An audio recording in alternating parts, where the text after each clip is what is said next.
Bismillahirrahmanirrahim. Assalamualaikum warahmatullahi wabarakatuh. Bismillah. Assalamualaikum warahmatullahi wabarakatuh. Wassalamualaikum warahmatullahi wabarakatuh.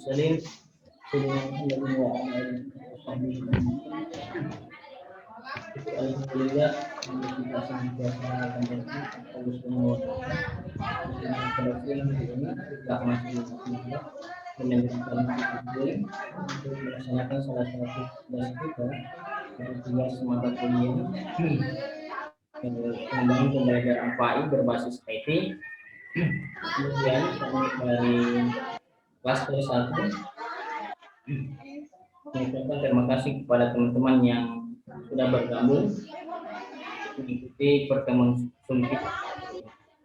Kemudian pada kesempatan kali ini sebagai pengantar untuk pertemuan kita, maka adapun materi kami yaitu terkait intensif pembelajaran pembelajaran. Nah, untuk jelasnya dalam lebih itu, tapi sebelumnya saya kameranya supaya kita lebih kelihatan dalam videonya nanti. Gitu. Kemudian untuk materi pertama saya persilahkan kepada siapa ya? Pertama pada Ibu Hayati, Nur Hayati dulu ya sebagai materi pertama. Kepadanya disilahkan.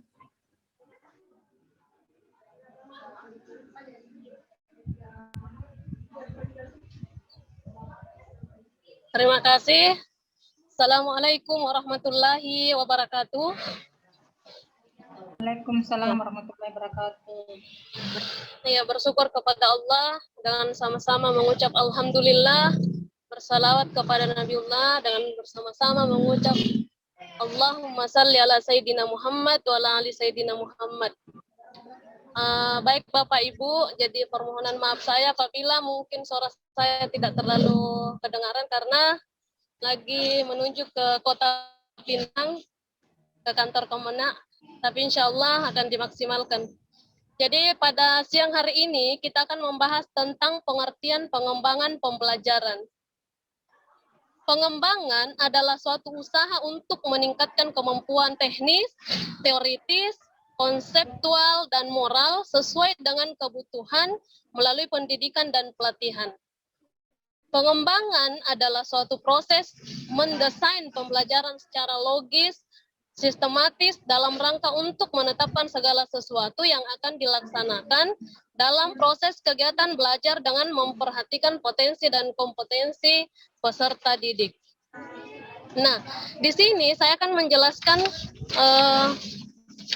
sedikit tentang teknis. Apa itu kemampuan teknis? Ya, kemampuan teknis ini berhubungan dengan skill. Contohnya misalnya kemampuan peserta didik kita dalam peralatan, mekanik, alat, atau bahasa. Sedangkan kemampuan teori yang harus oleh kita, terutama peserta didik, hal atau kegiatan sehingga nantinya akan mengetahui ataupun ada gambaran untuk mengerjakan hal tersebut. Kemudian kemampuan konseptual. Kemampuan konseptual adalah kemampuan yang mengkoordinasi.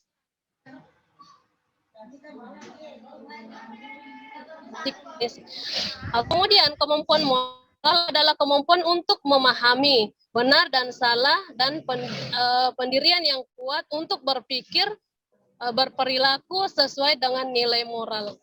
Nah, Bapak Ibu yang kami hormati, selanjutnya konsep pengembangan pembelajaran. Pengembangan pembelajaran sebagai teknologi. Di sini pengembangan pembelajaran sebagai teknologi artinya suatu pembelajaran yang lebih terdorong dengan menggunakan teknik-teknik, menggunakan metode, dan menggunakan pendekatan yang dapat mengembangkan tingkah laku kognitif dan teori-teori yang konstruktif terhadap solusi dan problem pembelajaran. Jadi mungkin itu saja yang saya sampaikan pada siang hari ini. Saya kembalikan kepada Pak Nugra untuk memandu selanjutnya. Terima kasih. Assalamualaikum warahmatullahi wabarakatuh. Waalaikumsalam warahmatullahi wabarakatuh. Ya, kemudian selanjutnya kita beralih kepada materi selanjutnya ataupun narasumber yang selanjutnya melanjutkan pembahasan kita pada hari ini, yaitu Ibu Tenri. Ya, kepada Ibu disilahkan. Baik, terima kasih atas kesempatan yang diberikan. Bismillahirrahmanirrahim. Assalamualaikum warahmatullahi wabarakatuh.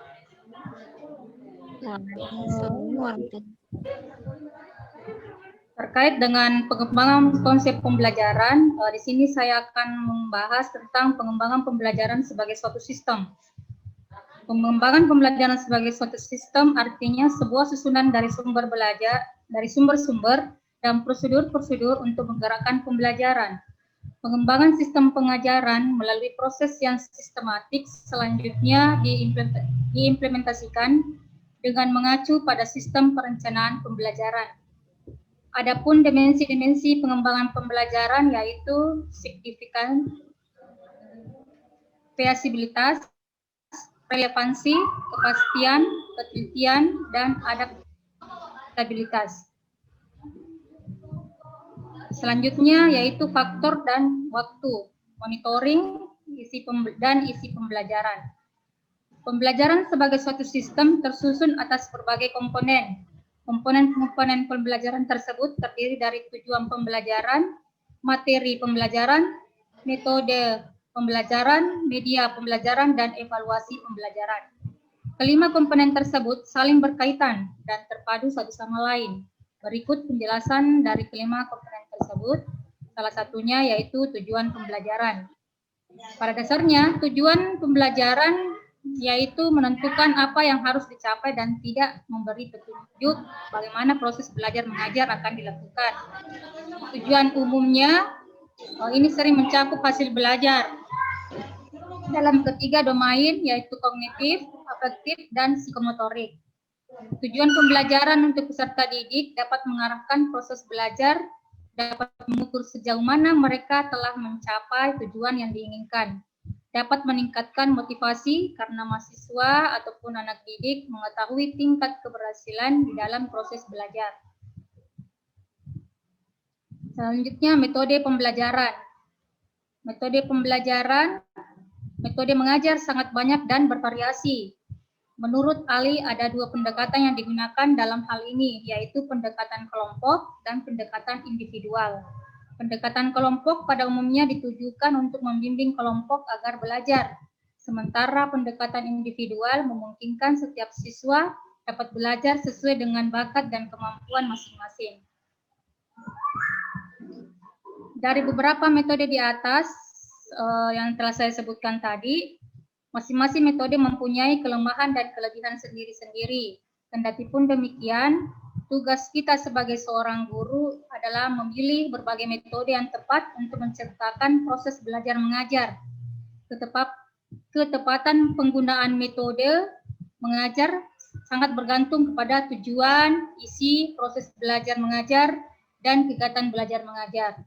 Ditinjau dari segi penerapannya, metode-metode mengajar ada yang tepat digunakan untuk siswa dalam jumlah besar dan ada yang tepat untuk siswa dalam jumlah kecil. Ada juga yang tepat digunakan di dalam kelas maupun di luar kelas. Untuk selanjutnya saya serahkan kepada moderator. Terima kasih. Assalamualaikum warahmatullahi wabarakatuh. Ya, kalau tadi pembahasan dari materi Ibu Tenri. Kemudian selanjutnya mungkin langsung kepada pelaku pembicara ketiga pada kesempatan ini. Pada kesempatan hari ini, ya silakan kepada Bapak Muhammad Asri untuk memaparkan lanjutan materi kita hari ini. Silakan.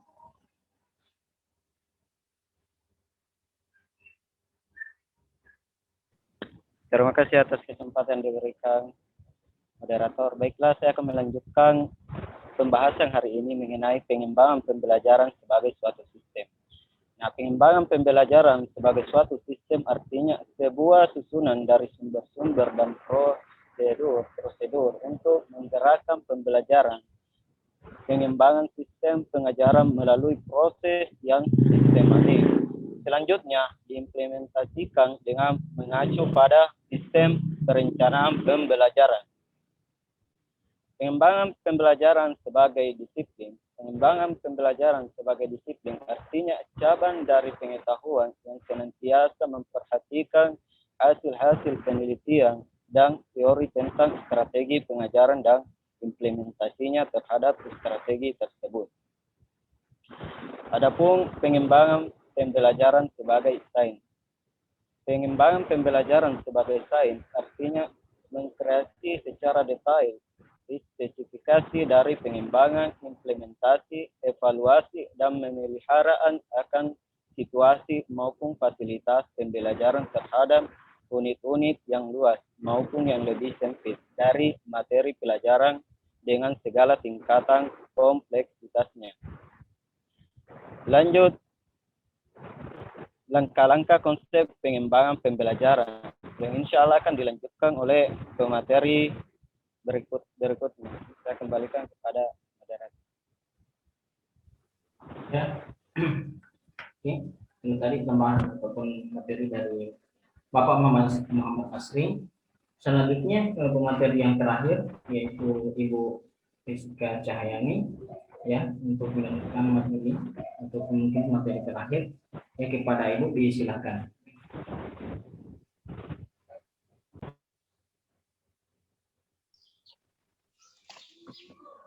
Terima kasih. Assalamualaikum warahmatullahi wabarakatuh. Terima kasih kepada yaitu Pak Nugrah telah memberikan saya kesempatan untuk memaparkan materi kami yaitu tentang desain pengembangan pembelajaran. Nah, di sini adapun materi yang saya membacakan yaitu tetap paparkan terkait yaitu pengembangan media pembelajaran berbasis audio sampai visual. Nah, di sini media audio dan audiovisual merupakan bentuk media pengajaran yang murah dan terjangkau. Di samping itu, tersedia pula materi audio yang dapat digunakan dan dapat disesuaikan dengan tingkat kemampuan siswa. Audio dapat menampilkan pesan yang memotivasi dan juga praktis karena dapat dibawa kemana-mana. Nah, dan selanjutnya yaitu pengembangan media pembelajaran berbasis komputer. Nah, penggunaan komputer sebagai media pembelajaran dikenal dengan nama pembelajaran dengan bantuan komputer yaitu Computer Assisted Instructor atau CAL atau Computer Assisted Learning CAL. Nah, dilihat dari situasi belajar di mana komputer digunakan untuk tujuan menyajikan isi pelajaran. Nah, CAL itu bisa berbentuk tutorial, rilis atau praktis, simulasi dan permainan. Terima kasih, saya kembalikan ke moderator, Pak Nugrah. Oh iya, terima kasih atas materi yang telah disampaikan. Dari keempat materi tadi itu adalah materi dari klaster 1. Kami ada 5 orang ya tentunya. Dan pada kesempatan hari ini tentunya dalam makalah ataupun presentasi kali ini tidak menutup kemungkinan ada yang mungkin keliru ataupun ada yang mungkin diluruskan ya. Pada kesempatan ini saya buka untuk pertanyaan terkhusus untuk klaster 2 dulu ya, tapi bukan berarti bahwa klaster yang lain tidak bisa, tapi untuk season ini untuk klaster 2 dulu ya. Dipersilahkan untuk klaster 2 teman-teman silahkan untuk mengajukan pertanyaan ataupun sanggahan ataupun kritikan ya, semuanya diterima ya. Silakan untuk klaster 2, silakan yang ingin bertanya ya. Bisa bertanya moderator? Oh iya, Ibu Surni, ya silakan. Silakan Ibu. Jelas sih suara saya kah? Ya jelas Bu, jelas. Ya. Oke, terima kasih atas kesempatan yang diberikan oleh klaster 1 untuk saya. Meskipun saya di klaster 3, tapi tetap berpartisipasi. Yang saya ingin tanyakan to the point saja, dari klaster 1 bisakah kira-kira memberikan satu contoh hasil produk pengembangan pembelajaran yang dicontohkan dalam satu bidang studi? Jadi saya inginkan di sini memberikan satu contoh hasil produk desain pembelajaran atau pengembangan pembelajaran yang berupa media, ya. Hasil produk pengembangan pembelajaran berupa media yang digunakan dalam satu mata pelajaran. Silakan pilih mata pelajaran apa yang diberikan, yang dikasih contoh. Kemudian yang kedua adalah metode apa yang cocok yang digunakan pada desain atau pengembangan atau produk hasil produk media tadi yang digunakan dalam mata pelajaran. Jadi saya di sini berikan satu contoh hasil produk pengembangan pembelajaran berupa media pembelajaran yang dicontohkan dalam satu materi pelajaran. Kemudian untuk mengaplikasikan media tersebut, hasil produk media tersebut, metode apa yang digunakan? Sudah bisa dipahami, Ya, moderator? Ya, oke. Ya. Sampai yang Terima kasih. selanjutnya, ya, silakan. Ini dari klaster 3 tadi ya, tidak masalah karena belum juga ada pertanyaan dari klaster 2. Tapi sebelumnya kalau misalkan ada pertanyaan dari klaster 2, ya, mohon maaf Bu, mungkin dahulukan yang klaster 2 dulu ya Bu, karena tidak prioritasnya begitu, tapi bukan berarti yang lain tidak boleh, tapi prioritaskan dulu klaster 2. Ya. Ya silakan klaster 2 untuk Iya. pertanyaan. Kalau begitu saya isi salat dulu. Oh iya, Isi salat dulu moderator. Iya silakan. Moderator dari klaster 2. Iya silakan Pak Abdul Muqtadir. Ibrahim, terima kasih atas kesempatan yang diberikan tentang konsep pengembangan. Tadi sudah dipaparkan klaster 1. Nah, saya ini guru biasanya itu dalam memberikan atau mengembangkan suatu media pembelajaran itu biasa terkendala di masalah fasilitas.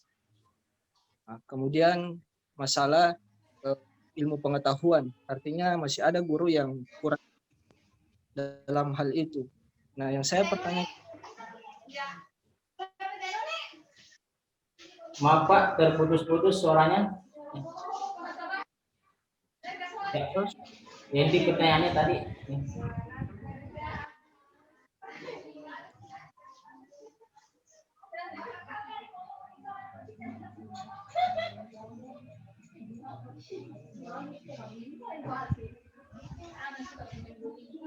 Halo Pak Muqtadir, ya. Belum ada suaranya, belum.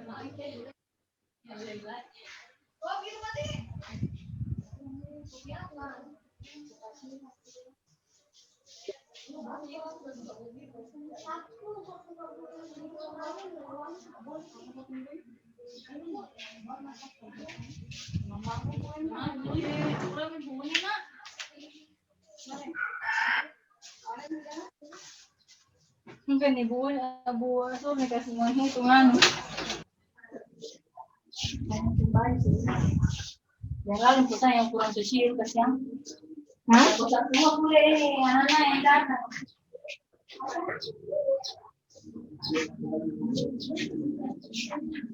Sama boleh anak-anak.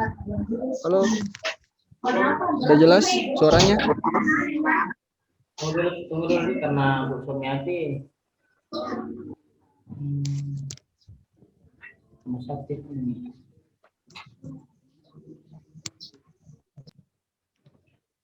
Silakan. Sudah jelas, Pak? Ya sudah. Ya, terima kasih atas kesempatan yang telah diberikan. Nah, tadi saya menjelaskan bahwa dalam hal pengembangan pembelajaran, konsep pengembangan pembelajaran, guru itu biasa terkendala dalam hal fasilitas dan kreativitas guru dalam menentukan bagaimana cara atau mengembangkan pembelajaran itu. Nah, pertanyaan saya bagaimana kita selaku pemateri atau anggaplah diri kita sebagai pengelola lembaga untuk menyikapi hal tersebut ketika ada guru di kewalahan dalam hal tersebut, dan apa langkah-langkah yang harus dilakukan untuk bisa mengantisipasi ketika kurangnya fasilitas dan kurangnya kreatif guru dalam mengembangkan pembelajaran. Oh ya, oke, paham. Oke. Bisa? Ya. Terima kasih. Ya, selanjutnya mungkin terakhir ya tentang dari peserta klaster 2 dulu. Kita cukup 3 dulu ya untuk sistem ini. Masih ada?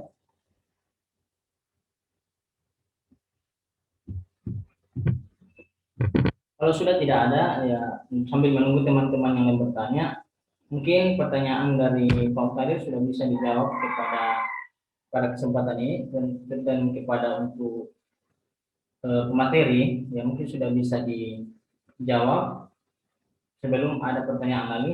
Sambil menunggu pertanyaan dari klaster 2, mungkin bisa langsung dijawab ini pertanyaan daripada Bapak Abdul Muktadir yang mengatakan bahwa bagaimana kalau misalkan kita selaku pengelola ataupun kepala dari suatu lembaga yang melihat guru kita yang misalkan kewalahan karena kurangnya fasilitas, kemudian karena kurangnya juga ilmu pengetahuan, ya bagaimana kira-kira kita menyikapi hal tersebut, ya kepada pemateri ataupun teman-teman selaku narasumber yang bisa menjawab pertanyaan ini, silahkan.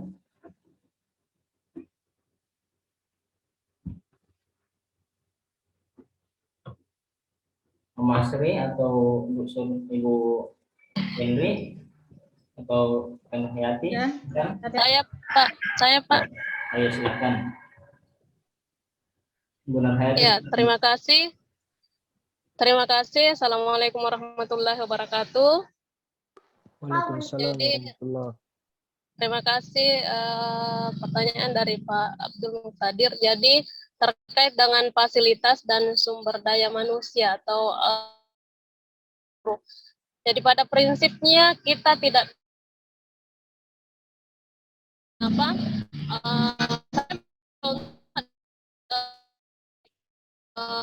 fasilitas betul-betul masih kurang. Tetapi bagaimana strategi dari seorang kepala sekolah mau bekerja sama dengan semua guru dan komite untuk mengetahui hal itu. Contoh, misalkan karena kan jaringan kita jelek, termasuk pedalaman, maka otomatis strategi kepala sekolah di sini adalah menyiapkan wifi. Kemudian bagaimana dengan sumber daya gurunya, kemampuan gurunya di sini? Nah, di sini saya pada teman-teman yang mempunyai pengetahuan atau lebih tentang ini atau apa saja terkait dengan pengajaran atau pendekatan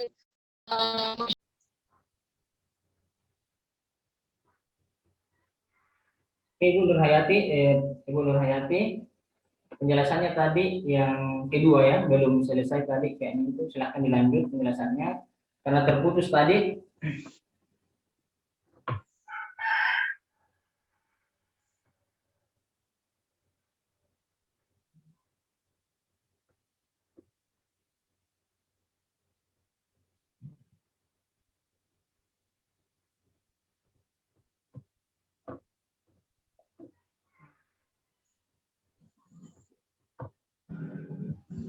Atau saya tambahkan dulu sebelum Bu Nur Hayati. Nur Hayati belum bang. Ya, silakan Bu. Ya, baik. Terima kasih Pak Moderator terkait dengan pertanyaan Pak Abdul dan saya melanjutkan daripada penjelasan dari Bu Haryati tadi terkait dengan fasilitas. Sebagaimana kita ketahui, sekarang ini kan Kementerian Pendidikan itu gencar-gencarnya memberikan beberapa bantuan ke sekolah-sekolah ya, mulai dari tingkat PAUD, ada yang namanya BOP, kemudian di SD itu ada namanya dana BOS, SMP, SMA, saya kira dapat semua bantuan berupa dana BOS. Nah, sebagai seorang kepala sekolah atau pengelola lembaga, tentunya kan salah satu cara untuk menambah fasilitas di sekolah yaitu melalui bantuan tersebut. Jadi setiap tahunnya itu kepala sekolah membuat proposal yang diajukan ke dinas untuk diberikan bantuan berupa fasilitas apa saja yang memang sangat urgent untuk digunakan guru maupun pendidik, anak didik maksud saya. Seperti pengalaman kami di PAUD itu ada bantuan berupa BOP, jadi kami memasukkan proposal terkait dengan karena pembelajarannya masih lewat daring, jadi kami mengajukan bantuan berupa bantuan internet, jadi bantuan kuota, pembelian kuota untuk pendidik dan anak didik, jadi setiap anak mendapatkan bantuan kuota. Begitu pula juga pendidiknya, kemudian bantuan berupa masker, dan bantuan berupa alat pembelajaran yang lainnya. Nah, dari situlah kita bisa memanfaatkan dari bantuan-bantuan yang ada yang diberikan oleh pemerintah. Kemudian terkait dengan masalah sumber daya manusianya, ya namanya kita ini sekarang kan guru harus profesional, di mana adanya sertifikasi ya untuk guru. Tentunya di sini didukung oleh bagaimana kita menjadi berprofesional dalam di bidang kita. Karena untuk menjadi seorang guru itu kan harus memiliki kemampuan, beberapa kompetensi yang harus kita miliki sebagai seorang pendidik. Tidak hanya asal mengajar dalam hal saya ajarkan A, B, C, D, mengenai kau bisa atau tidak itu bukan urusan saya, tidak seperti itu kan. Jadi setidaknya untuk sumber daya manusianya tentunya itu seperti dijelaskan tadi Bu Haryati, yaitu adanya pelatihan-pelatihan. Mungkin kalau sekarang kan lewat daring, jadi guru diberikan ruang untuk ikut webinar atau seminar lewat daring, kemudian lewat pertemuan kelompok-kelompok kerja guru yang ada di sekolah-sekolah seperti pertemuan KKG, PKG, Bimlat seperti kami yang lakukan kemarin walaupun masa pandemik, tapi alhamdulillah dengan mengajukan izin dari Satgas Covid, kami diizinkan untuk mengadakan Bimlat tatap muka. Di sanalah kami berkumpul guru-guru PAUD untuk bagaimana membuat konsep pembelajaran untuk persiapan tatap muka nantinya tahun ajaran ini. Jadi kita para guru PAUD itu di-upgrade lagi di kemampuan sumber daya manusianya untuk memberikan pelayanan yang terbaik untuk pendidikan anak-anak kita selanjutnya. Jadi kami tidak terfokus bahwa karena adanya COVID kita harus berdiam diri saja, tapi dengan adanya keadaan seperti ini, kami dari guru-guru PAUD itu terus berusaha meningkatkan sumber daya manusia kemampuan kami untuk nantinya pada siap untuk mengajar pada pembelajaran tatap muka nantinya.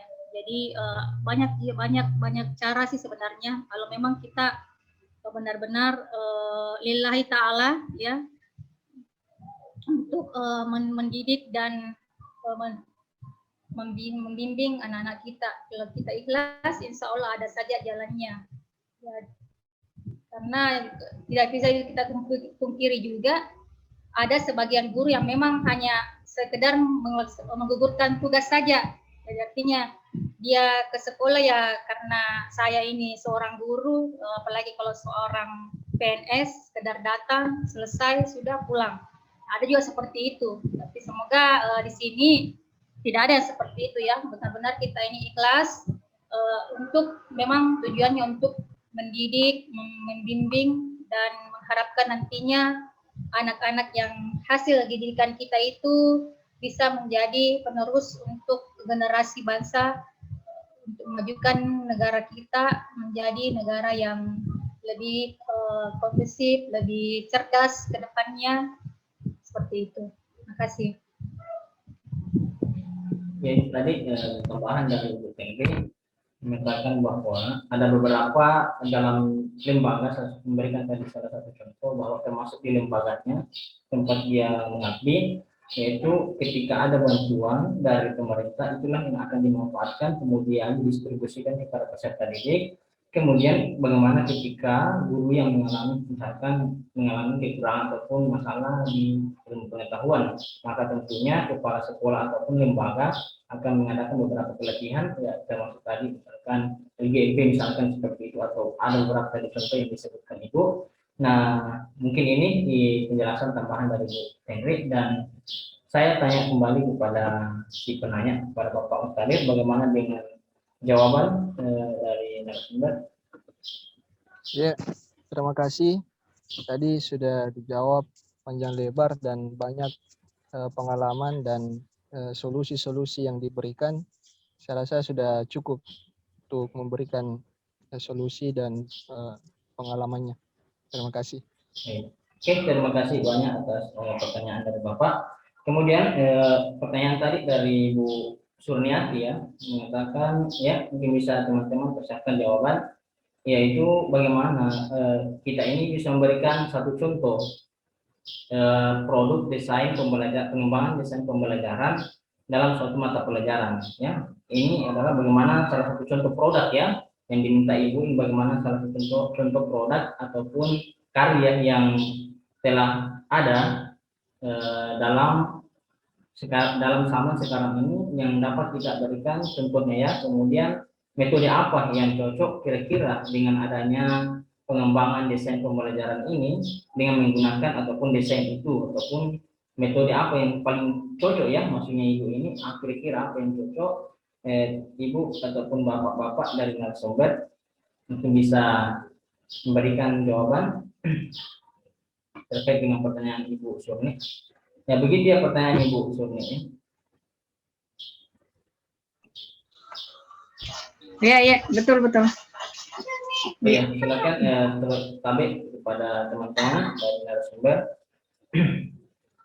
bisa memberikan contoh satu produk terkait materi kita hari ini.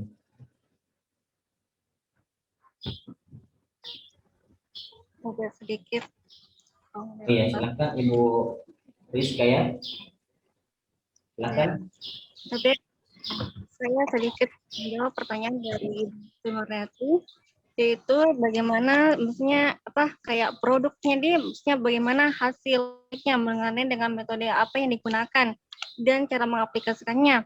Nah, saya dari metode yang kalau saya apa nih kayak media pembelajaran berbasis audio visual, kita menggunakan metode itu, lalu menggunakan metode yang audiovisual. Nah, kita ketahui bahwa media audiovisual ini maksudnya seperti apa kayak Google Meet atau Zoom, dan cara mengaplikasikannya di mana kita apa kayak diberikan tugas memberikan topik kepada peserta didik, lalu disuruh untuk membuat rekaman video atau merekam video sesuai dengan apa yang topik yang telah dia ambil. Saya kembalikan kepada moderator. Oh iya, tadi jawaban dari Bu Rizka Cahyani mengatakan bahwa ini adalah salah satu contoh, misalkan dalam keadaan seperti ini, misalkan media tadi yang disampaikan, media elektronik tadi salah satunya untuk misalkan dalam satu mata pelajaran yang praktek ya begitu, itu bisa digunakan beberapa misalkan media ya yang digunakan dalam desain pembelajaran.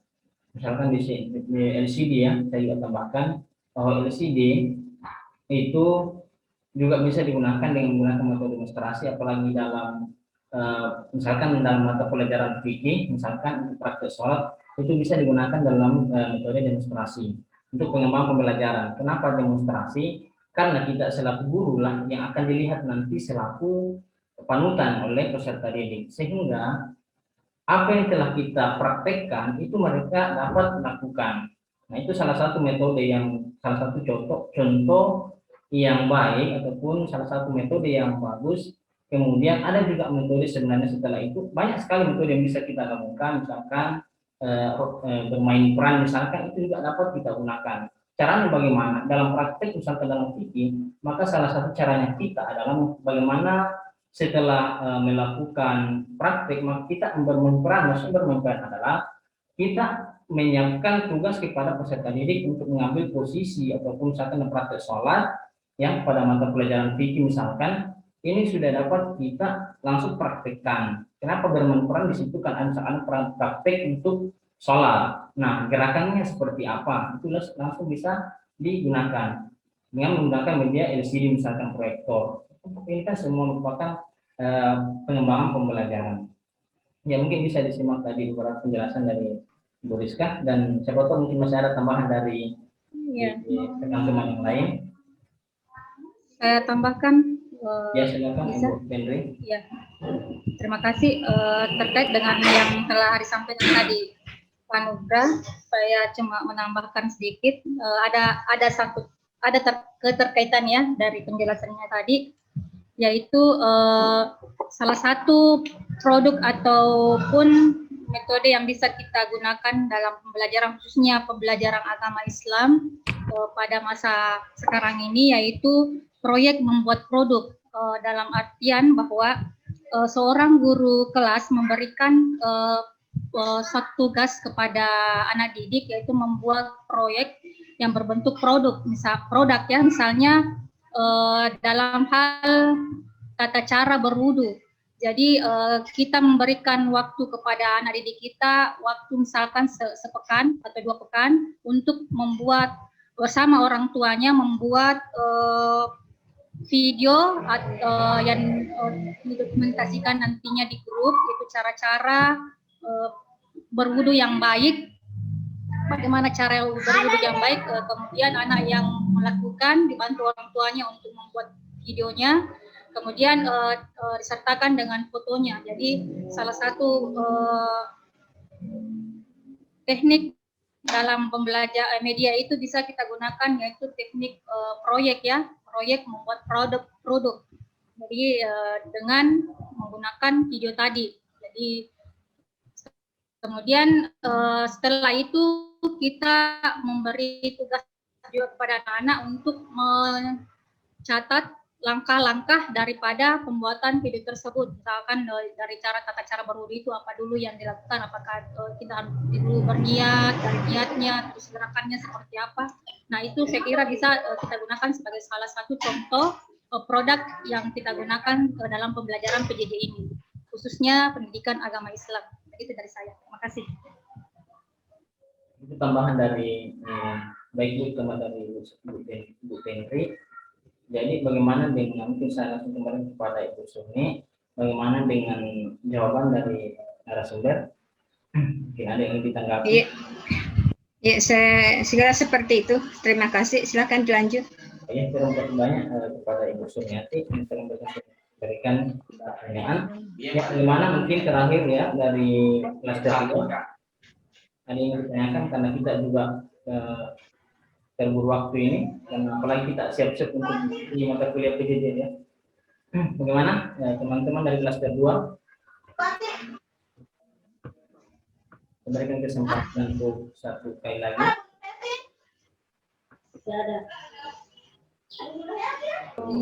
Bisa kita simpulkan saja, karena ini mengingat kita belum sholat zuhur juga ini.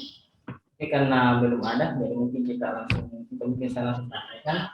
Jadi terkait dengan proses pengembangan pembelajaran, maka sebagai kesimpulan bahwa dalam tahap pengembangan tentunya kita selaku guru tentunya dapat melakukan kreativitas sendiri untuk mendesain, untuk menjadikan anak peserta didik kita ini menjadi lebih cepat paham, lebih kreatif, dan lebih terkhusus juga kepada pendidik agar lebih paham terkait dalam penggunaan, misalkan dalam mendesain proses pengembangan pembelajaran. Oke, sekali lagi kami ucapkan banyak terima kasih kepada kedua dan juga kepada teman-teman yang telah ikut berpartisipasi dalam Zoom hari ini. Kapan Karena datang? itu kami selaku kelompok dari Semester 1 mengucapkan banyak terima kasih yang sebesar-besarnya. Dan apabila terjadi ataupun ada kesalahan ataupun kekurangan, kami memohon maaf yang sebesar-besarnya. Dan marilah kita senantiasa menutup pertemuan kita pada siang hari ini dengan mengucapkan kalimat alhamdulillah dan ditutup dengan doa penutup kafaratul majelis. Subhanallah wa bihamdihi subhanallah wa bihamdihi asyhadu an la ilaha illa anta astaghfiruka wa atubu ilaik. Sekian, wassalamualaikum warahmatullahi wabarakatuh.